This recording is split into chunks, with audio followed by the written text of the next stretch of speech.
मेरे सारे सनातनी मित्रों को नमस्कार, जय हिंद।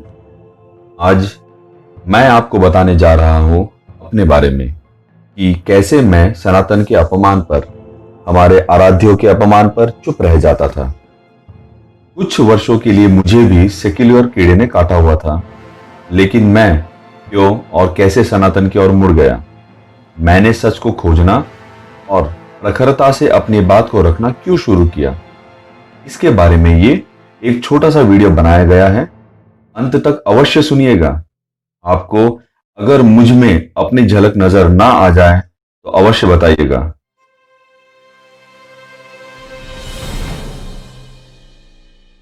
ये बात है सन 2012 की। अन्ना हजारे का आंदोलन चल रहा था। मुझे अन्ना में एक ईमानदारी नजर आई। मैं और मेरे दोस्तों ने इस आंदोलन में बढ़ चढ़कर हिस्सा लिया। हमें अन्ना पर भरोसा क्यों हुआ? हमें अन्ना पर भरोसा इसलिए हुआ क्योंकि नजर के सामने सुबह शाम हर टीवी चैनल पर, हर न्यूज़पेपर में यही दिखाया जाता था कि अन्ना की जीवन शैली कैसी है, उन्होंने पहले क्या क्या कार्य किया है। रामलीला मैदान के दृश्य दिखाए जाते थे, यानी हमारी आंखों के सामने एक कहानी पकाकर परोसी गई और मैंने उसे खुशी से खा भी ली। सिर्फ मैं ही नहीं, मेरे जैसे हजारों लाखों लोग होंगे जिन्होंने ये पकी पकाई खबर जरूर देखी होगी। लेकिन इस आंदोलन के पीछे जो पार्टी पैदा हुई, उस पार्टी द्वारा आज तक एक भी भ्रष्टाचारी को सजा देना तो दूर की बात है, एक भी भ्रष्टाचारी पकड़ा तक नहीं गया है। 2012 के पहले मुझे बहुत कुछ ज्ञात नहीं था।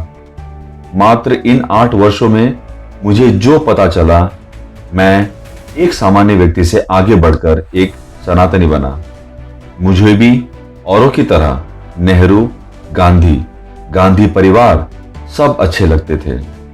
हिंदू, मुस्लिम, सिख, ईसाई, भाई भाई ऐसे नारे बहुत अच्छे लगते थे। मगर इन 8 वर्षों में मुझे कुछ ऐसे सत्य पता चले हैं जो हैरान करने वाले थे। मेरे अलावा और किन किन का हृदय परिवर्तन हुआ इन 8 वर्षों में, कमेंट करके अवश्य बताइएगा। पहला सत्य, सोशल मीडिया से मुझे पता चला कि एक पत्रकार, एक लेखक या एक साहित्यकार कोई भी निष्पक्ष नहीं होते हैं। वे भी तो मानव होते हैं ना, खास विचारधारा से जुड़े होते हैं, किसी न किसी ग्रुप से जुड़े होते हैं, किसी न किसी के नौकर अवश्य होते हैं।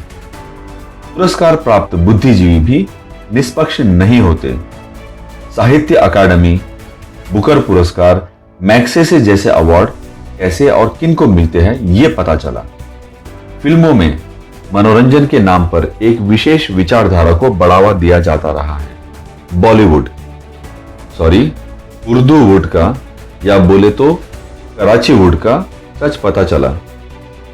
हिंदू धर्म को सनातन धर्म कहते हैं। इसी समय भारतीय संस्कृति और सनातन धर्म पूरे विश्व में फैला था, लेकिन आज हिंदुओं का एकमात्र देश बचा है, भारत।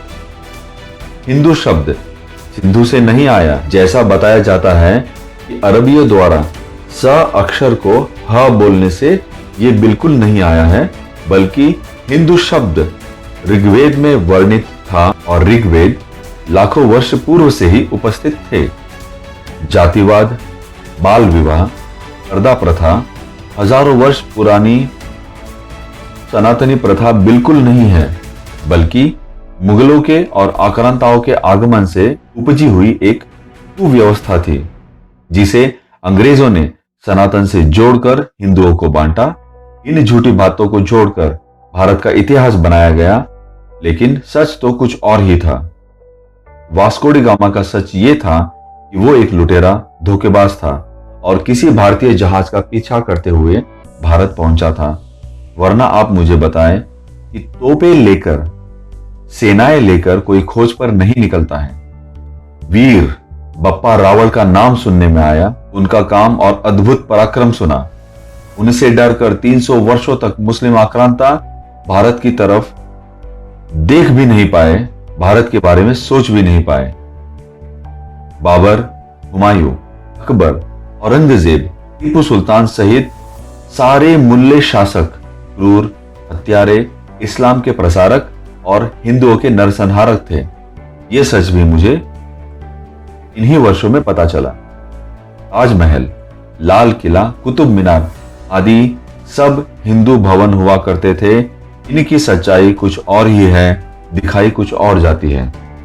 व्हाट्सएप यूनिवर्सिटी कहकर जो मजाक उड़ाते हो, तो उसी व्हाट्सएप यूनिवर्सिटी ने मुझे महात्मा गांधी के ब्रह्मचर्य के प्रयोग और हेडगेवार, सुभाष चंद्र बोस, सरदार पटेल व हिंदू समाज के साथ की गई गांधी की गद्दारी की सच्चाई बताई। गांधी जी की तुष्टीकरण और भारत विभाजन के बारे में ज्ञान हुआ। नेहरू की असलियत, उनके इरादे, उनकी हरकतें हमें पता चली। पीओके के बारे में भी इन 8 वर्षों में जाना कि कैसे पाकिस्तान ने इस पर कब्जा किया और कौन लोग पीओके को भारत का हिस्सा नहीं मानते हैं। अनुच्छेद 370 यानी आर्टिकल 370 के जैसा नासूर का पता चला। कश्मीर में दलितों को आरक्षण नहीं मिलता है, ये भी हमें इसी बार पता चला। ऐसे एएमयू में यानी अलीगढ़ मुस्लिम यूनिवर्सिटी में दलितों को आरक्षण नहीं मिलता है। जेएनयू की असलियत, वहां का खेल और हमारे टैक्स से पलने वाली टुकड़े टुकड़े ज्ञान का पता चला कि वामपंथी हो या देशद्रोही विचारधारा हो, इन दोनों में कोई फर्क नहीं है। जय भीम समुदाय के बारे में पता चला। जय भीम का बाबा साहेब अंबेडकर जी से कोई लेना देना नहीं है, यह भी पता चला। मदर टेरेसा को जो दया की मूर्ति मानते थे, उसकी असलियत अब जाकर ज्ञात हुई। ईसाई मिशनरी धर्मांतरण के बारे में पता चला। समुदाय विशेष में 3 तलाक, हलाला, हर्रुश, मयस्सर, निकाह ऐसी कुरीतियों के नाम भी अब जाकर सुने। इनका मतलब अब जाकर जाना।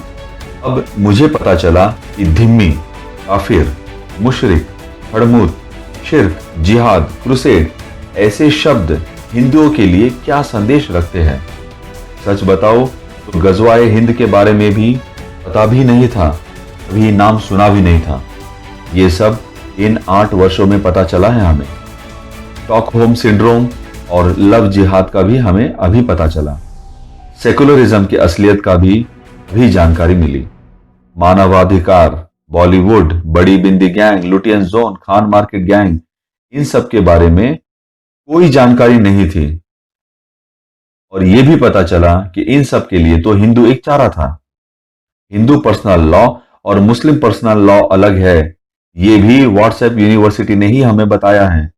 नेहरू ने हिंदू पर्सनल लॉ को समाप्त कर दिया, लेकिन मुस्लिम पर्सनल लॉ को रहने दिया। भारतीय इतिहास के नाम पर हमें झूठा इतिहास पढ़ाया गया है। जिन मुसल्लों ने हमें लूटा, जिन आक्रांताओं ने हम पर अत्याचार किया, उन्हें महान बताया गया।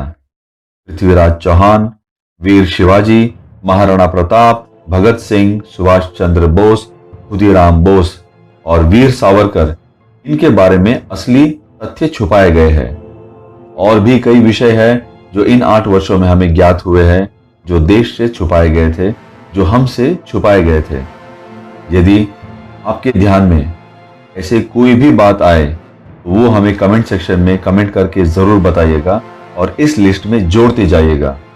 ये सिलसिला जारी है, आगे आगे देखिए क्या क्या राज खुलते हैं। इस चैनल को सब्सक्राइब कर ले और बेल आइकॉन भी दबा दें। तो मिलते हैं अगले वीडियो में, तब तक के लिए अपना ख्याल रखें, सावधान रहे। जय हिंद, वंदे मातरम।